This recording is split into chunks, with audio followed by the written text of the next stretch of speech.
అందరికీ నమస్తే అండి. ఈ చల్లని సాయంకాల వేళ మధ్యాహ్నం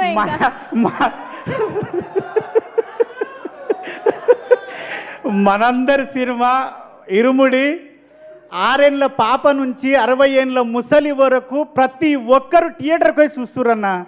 ఎవరన్నా మా ఇంటి పక్కన రామ్లక్ ఉంటుంది, ముసలామే మా పోరడు అన్నాడు, నాయనమ్మ 4 రోజులు అయితే ఫోన్లు వస్తుంది చూడొచ్చు అంటే, అరే బాడక అది సినిమా ఆ థియేటర్లో చూసే సినిమానంట, ఫోన్లలో చూడొద్దంట, థియేటర్లో చూసే సినిమానంట అని ఒక ముసలామె అన్న, ఒక 55 ఏళ్ళ ముసలామే ఆ మాట అంటుంది. ఆమె కూడా థియేటర్లో చూడాలనుకుంటుందంటే మన సినిమా ఎంత గొప్ప సినిమా అన్న, ఎంత గొప్ప కథ అన్న. ఇన్స్టాలో మొత్తం సినిమాను మొత్తం రివీల్ చేసేసారన్న. అయినా సరే ఏ ఒక్కరు కూడా ఎంత రివీల్ అయినా సరే ప్రతి ఒక్కరు సినిమాని థియేటర్లోనే చూడాలి, సినిమాని థియేటర్లోనే చూడాలి అన్న. నిజంగా చెప్తున్నా, అప్పుడెప్పుడో ఒసే రామలమ్మ సినిమాలో ఒసే రామలమ్మ సినిమాకి మా ఊర్లో లైన్లు కట్టి ఆడ మొగ అమ్మ నాయనమ్మ పిల్లలందరూ పోయేది. మొన్న చూసినన్న ఏ సినిమా అయినా షాద్నగర్లో ఒకటే థియేటర్లు వేస్తారు, 3 థియేటర్లో 4 రోజులు హౌస్ఫుల్ ఉంది. ఇప్పటికీ టికెట్లు లేవు. అందరు నాకు కాల్ చేస్తున్నారు, అరే నువ్వు చేయొచ్చు కదా, నువ్వు అరే నాయన అవి అట్లుండేరు అయ్యా, అందులో బుక్ చేసుకోవాలని చెప్పుకుంటున్నా. అంత గొప్ప సినిమా. ఇంకోటి సార్, నీకు నేను నా భార్య నా పిల్లలు నేను సచ్చే వరకు శివనిర్వాణ సార్ని మర్చిపోతే నేను మనిషినే కాదు. ఎందుకంటే నేను ఒక 18 ఏళ్ళు అయింది ఇండస్ట్రీకి వచ్చి, ఒక 12 ఏళ్ళ నుంచి ఒక లేడీ గెటప్లో బతుకుతున్నా. కొమరక్క అనే గెటప్లో, కొమరక్క అనేది లెజెండు, ఆమె తోపు, ఆమె నేను కాదు సార్, ఒక గెటప్ మాత్రమే. నన్ను చాలామంది చాలా విధాలుగా కొన్ని అవమానపరిచి, వీడు లేడీ గెటప్పే చేస్తాడు, వీడు లేడీ గెటప్పే చేస్తాడు. నా ఫ్రెండ్స్ నా డైరెక్టర్లు నా రూమ్లో ఉన్నోళ్ళు 15 మంది డైరెక్టర్లు అయ్యారు సార్. వాళ్ళు ఒక్కరు కూడా నా గురించి ఆలోచించలేదు సార్. నేను ఎంత చేస్తున్నా వాళ్ళకి తెలుసు. కానీ మీరు నా అన్న కాదు, నా తమ్ముడు కాదు, మీరు నాకు పరిచయం లేదు, ఎందుకు ఇచ్చారు సార్? నాకు 3 రోజుల నుంచి ఒక్కటే ఫోన్ మోగుతుంది. నా పిల్లం ఎప్పుడు నాతో సంతోషంగా లేదు. 3 రోజుల నుంచి దాని సంతోషం చూస్తుంటే, బావా నువ్వు ఏదైనా చేయగలవు, వీడు కొమరంగాడు అంటున్నారు బావా. నాగులుగాడు అయిపోయాను సార్, నేను నాగులు అయిపోయాను సార్. అది మీ పుణ్యమే సార్. నిజంగా నా భార్య చెప్పమన్నా సార్, మీ పాదాలకు వందనం చేస్తున్నా సార్. ఎందుకంటే నన్ను వీడు ఏదైనా చేయగలడు అని నాకు ఉంది సార్. నాకు ఎవ్వరు ఇవ్వలేదు సార్ 18 ఏళ్ళల్లో. వీళ్ళు పరిచయమే లేదు సార్. రవి సార్ ఎవ్వరూ పరిచయం లేదు. నన్ను చూసి నా టాలెంట్ని చూసిండో ఏం చూసిండో దేవుడిలాగా నాకు అవకాశం ఇచ్చినావు. అదైతే ఒకటి సార్. ఇంకొకటి, నేను ఫైట్లు ఎప్పుడు చేయలేదు సార్. దసరాలో కూడా సాయి సార్తో చేశాను, ఫైట్ చేయలేదు. ఫస్ట్ డే నాది ప్రామిస్ సార్, నాది గే క్యారెక్టర్ అనుకున్నాను సార్.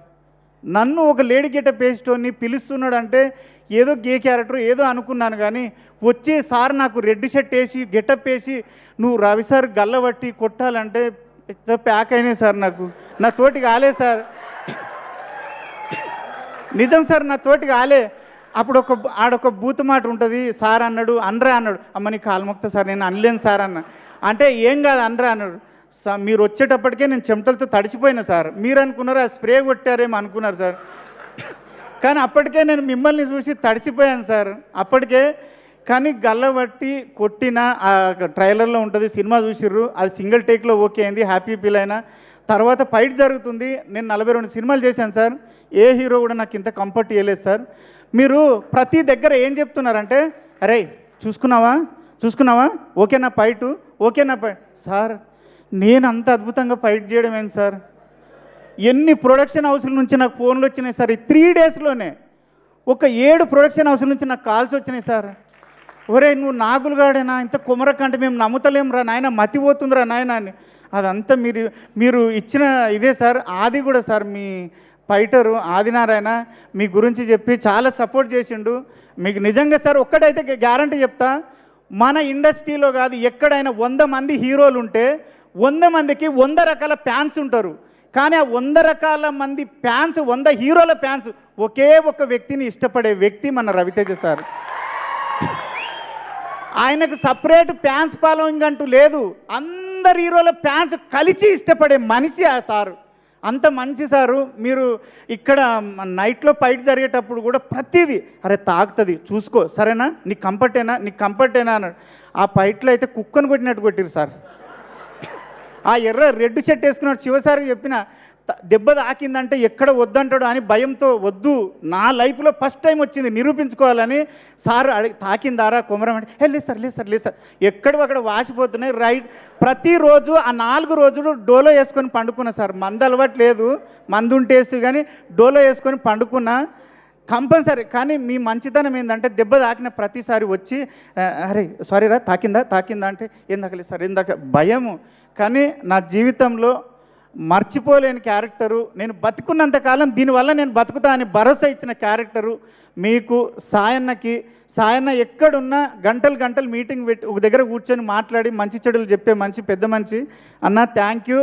వల్లి గారికి, మన కోడైరెక్టర్ సురేష్ అన్నకి, ప్రతి ఒక్కరికి 24 క్రాప్లో పనిచేసిన ప్రతి ఒక్కరికి, రియల్ సతీష్ మాస్టర్కి, డిఓపి సార్కి, ప్రతి ఒక్కరికి థ్యాంక్ యూ.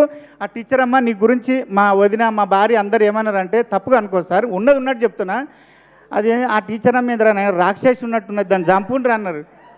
అంటే నీ మీద అంత కోపం వచ్చింది జనాలకి అంటే మీ ఎంత సక్సెస్ చేశాం సార్, అసలు ఎంత సక్సెస్ చేశాం. సాయన్న ఒక్కటే డైలాగ్ అయిపోయింది.